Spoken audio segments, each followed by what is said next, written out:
Hello. Hi. Hi. Hello. Hi, how are you? Good to see you, but I guess that you can see me because I cannot see myself. It's okay. Okay. But can you see me? Like, can you see like my face or like my Oh, camera? Oh, okay. I think let me just. I can see. Oh yeah. Oh Hi. yeah. There. Yeah. Hi. Hi. Hello. See you. Hey. So welcome to we're a platform to facilitate conversations about social justice issues. And today, yeah, we're going to be talking about period poverty, specifically in Poland. So could you just start by giving a bit of an introduction about yourself, where you're from, whether you're a student, and about the organization that you're a part of? Yes, absolutely. With pleasure. Thank you so much for inviting us. We love your channel. You're doing an amazing job. So thanks for that. My name is Eva. I come originally from Poland, but now I'm based in Vienna. And yes, today I am representing the Pink Box Foundation. In Polish, we are called Różowa Skrzyneczka. Yeah, don't try to pronounce that. I know it's hard for all the foreigners and not Polish speakers. Well, we are tackling period poverty and shame and taboo here in Poland by reshaping or rather transforming the green Polish reality by installing little cute pink boxes filled with free tampons and pads. Yeah, that's pink box in a nutshell. That's great. And specifically in the context of Poland, why is period poverty and stigma, why are they such big problems?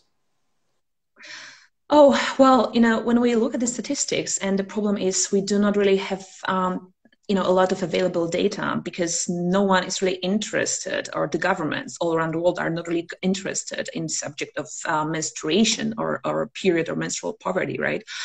But when we look at what we have, it becomes clear that 500,000 Polish women cannot afford menstrual products. And every time you're gonna hear me say like period products, it is like an umbrella term for sanitary napkins, tampons, menstrual cups, reusable pads, menstrual discs. What else do we have? Oh yes, sponges, menstrual sponges as well. Yes, and I think the biggest problem is like in the school or in schools, in Polish schools, around 21% of Polish students or schoolgirls, they're forced to leave classes because they do not have a pad or a tampon.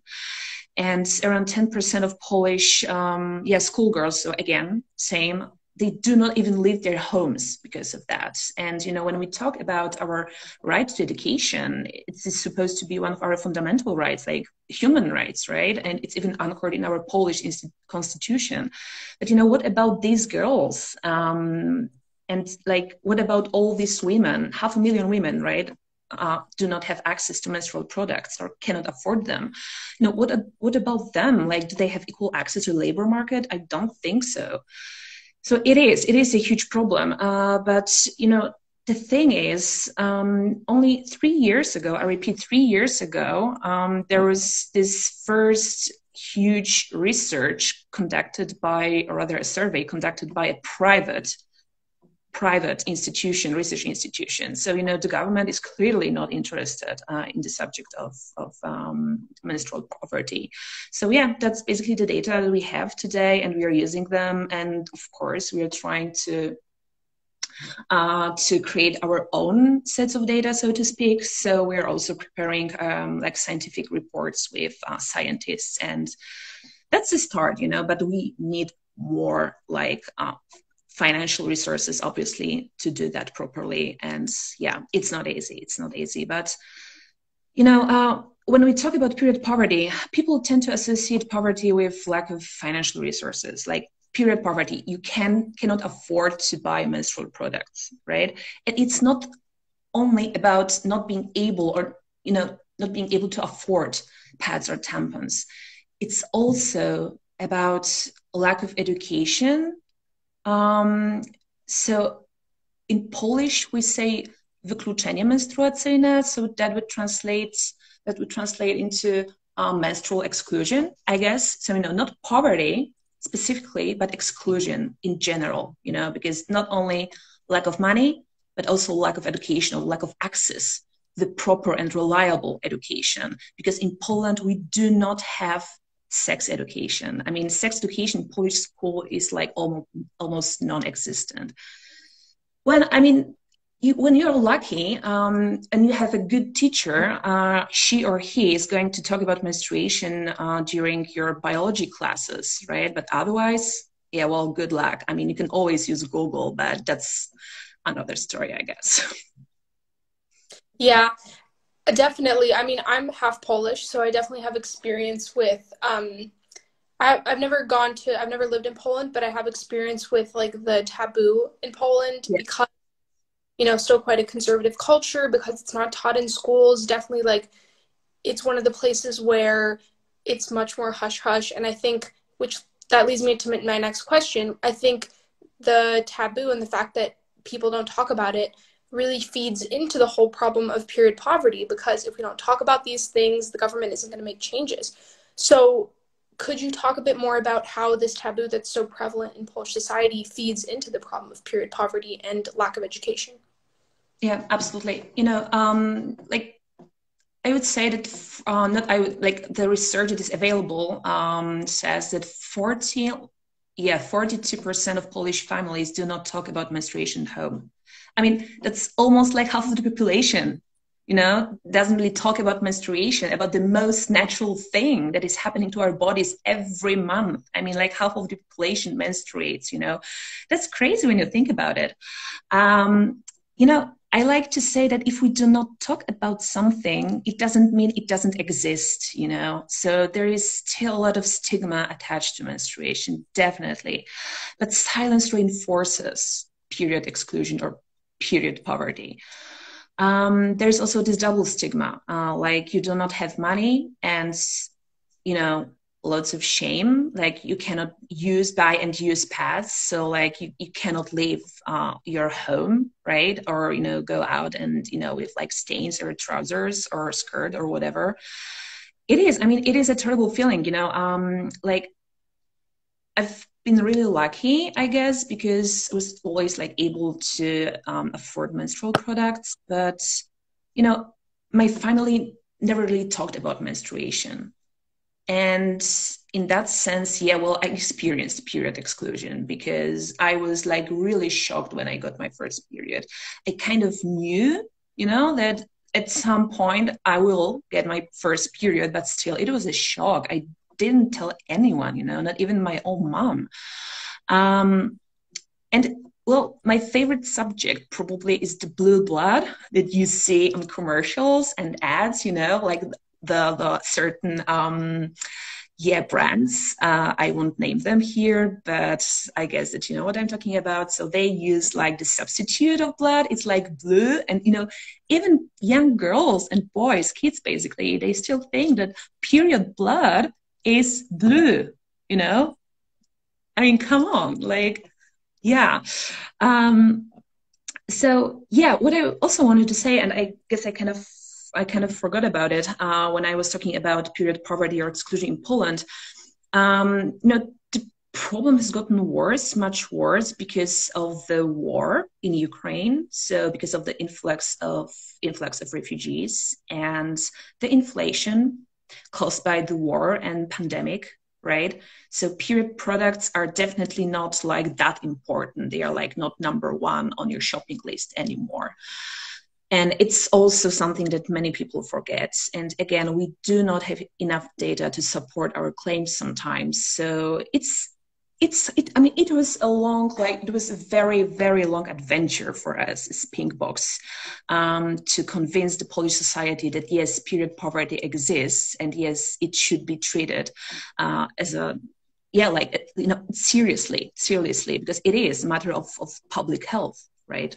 It's not only about menstruation, but when we talk about menstruating and puberty or menopause, we also talk about like cancer prevention, right? Cervical cancer, for instance. People still die in Poland because of cervical cancer, which is a nightmare. You know, we still have scientists coming to Poland to witness people dying from cervical cancer because, you know, you do not have that anymore, like in Germany or France. So again, menstruation, it kind of opens so many doors for us, you know, not only blood, not only puberty, not only menstrual cramps, but also different diseases, you know, mental health as well. You know, like it is intrinsically connected to human rights, menstruation per se, because we deeply believe that pads or tampons, they should not be a luxury. I mean, it's like the human right, one of the human rights, right, to be able to experience your period in dignity. Yeah, definitely. And yeah, like you said, it's a human right because if this were something that didn't affect just women, I am sure that it would be talked about so much more and that by now there would be some cure for period cramps. So I think like feminism and sexism is inherently connected to this because part of the reason why it's been so ignored throughout history is that it mostly affects like only women. So you talked about how the government isn't funding research and efforts to fight period poverty. What do you think the Polish government could do, and what have you seen other governments do? Like I know, for example, Scotland last year or the year before made period products free. So what do you think that governments, and specifically the Polish government, can do to fight this problem? Oh, I'm so happy that you mentioned the Scottish model because that's our ultimate goal. We love it. I mean, I think like every country in this world should introduce something like that. So, like you said, period products are available to anyone always, right? And according to their preferences, because that's also important. Like not everyone can use tampons, not everyone wants, you know, to use pads or menstrual cups. Like you should have the choice basically, and like governments should respect that choice. You know, Scottish model, definitely yes. So right now, together with other organizations fighting period poverty in Poland, we are working on a draft bill that, I mean, if it passes, will introduce pads and tampons, free pads and tampons to Polish schools and educational institutions. So that's like the very first step in our long journey. But as a pink box, we are also working closely with local governments, authorities, you know, trying to convince them to provide, you know, like basically their like the whole cities, not even schools, but like whole cities, like, you know, public institutions with period products. And yeah, well, we've been quite successful with that. So yeah, I'm quite happy, but still, I mean, it's not the end. That's definitely not the end. And well, what else? You know, there's this veil of silence, right? When it comes to menstruation, but more and more NGOs are talking about period, even if their activities are not like 100% focused on menstruation, like here at the Pink Box, right? So I think that's great. I think that's great. Something is changing. Something is in the air, definitely. Like in Poland, we managed to install over 8,000 pink boxes. They are mostly in schools because schools are probably the most important entry points when it comes to education, early education, right? And we just don't want the girls or menstruating people because, you know, not only women menstruate. I wanted to point that out. Yeah, well, we don't want them to skip classes anymore. Yeah. Yeah. And other than, you know, governments and local governments, what do you think that individuals can do to fight period poverty and stigma and break the taboo? Well, you know, everyone who is watching us today or will watch us in the future, just talk to your sons, daughters, family, friends, menstruating colleagues. You know, everyone knows someone who is menstruating or was menstruating or is going to menstruate, right? So you cannot really avoid the topic of menstruation, which is great. You know, we shouldn't be ashamed of that. You know, it is so natural. And, you know, next time you need to change your tampon or pad, you know, just try to be bold about it. Like, do not hide it in your sleeve when you're going to the toilet, you know, like, be proud. Try to be proud of this. I know it's not easy. It's not easy. And as a company, for instance, you can always provide menstrual products for your employees, right? You can install like pink boxes or like containers. I don't care. You know, it doesn't necessarily have to be a pink box. Like it can be everything, literally everything. Just make sure that the pads and tampons are there for your employees. You can always introduce like menstrual leave policy, right? So whenever your employee has a like, you know, a painful period, she can always like call you and, you know, just take a day off, because I mean, menstrual cramps are real, guys and ladies who do not menstruate. Yeah. Well, all in all, let's start taking periods seriously, and let's make menstrual health a thing, because the term menstrual health and management, or it's, I'm not sure. I think it's management of menstrual health. Not sure, to be honest. I need to check that later. You know, I mean, it was introduced, I think, like 5 years ago. And, you know, I mean, the humanity is so much older than that, right? We've been menstruating for so much longer. And yeah. Yeah, I think that's really So, important. Yeah, like you said, the first step is talking about it and being brave enough to actually start the conversation. Yeah. exactly, definitely, yeah. I think I wanted to touch upon one thing, but I kind of forgot about it, which is kind of embarrassing. But no, okay, I think I covered everything from my side. But I mean, I don't know, do you have any questions, or should I clarify something?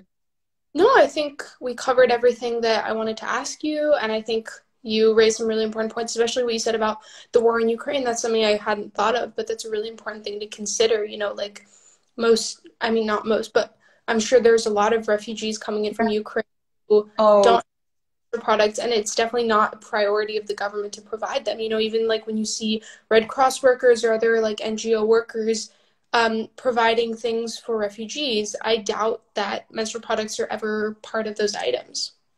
exactly. I'm glad that you brought that up, because right now we are working with Care International on this project called Dignity Kits.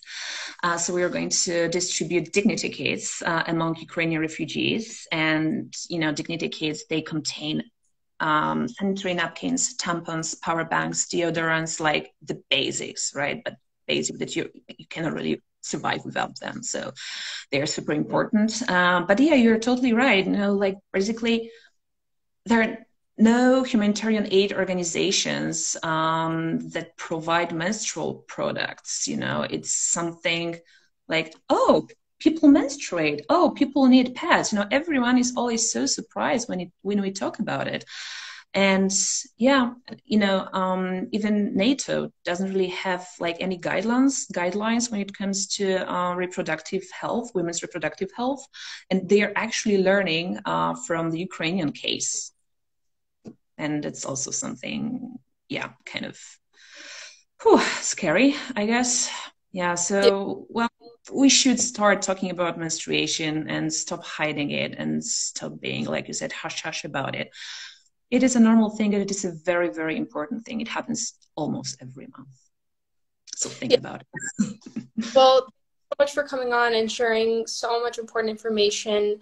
Yeah, I hope whoever's listening decides to contribute to like ending period stigma and take the step to start the conversation. So thank you so much Exactly. for Thank you everything. so much. Thank you so much for having us. And yeah, talk to you soon, hopefully again. Thank you. Bye.